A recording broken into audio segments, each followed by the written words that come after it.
Jesse. Hello, Uncle. Sa unggoy. Unggoy? Okay. Duklot. Everyone, it's my birthday. Duklot pala. Birthday ako, guys. Yun ang birthday. Was yan nag-red guys. Daro red. Loves, naka-off ang Guys, wala pa na-ready.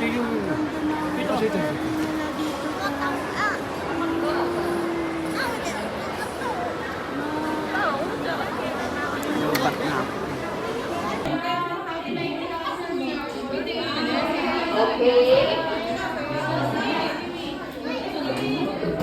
Okay, ito muna tayo.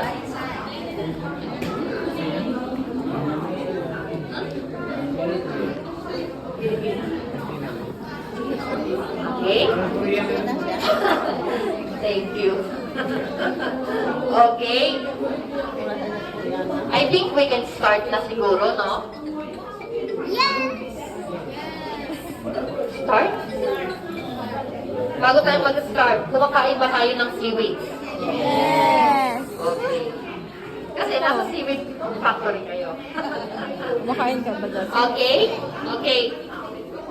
Welcome in our seaweed museum. Dito ma-experience natin mag-kimbap making. Okay? Pero bago yan, itutur ko muna kayo dito sa aming seaweed exhibition hall. By the way, I am Joy and I am from Manila. Okay? Saan tayo sa Philippines, mga ma'am and sir? Cebu.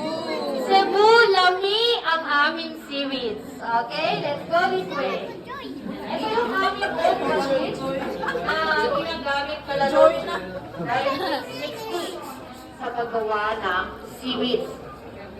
Shape maker machine, dehydrator, and seasoning machine. But these days, hindi na natin ito Wala ginagamit. din.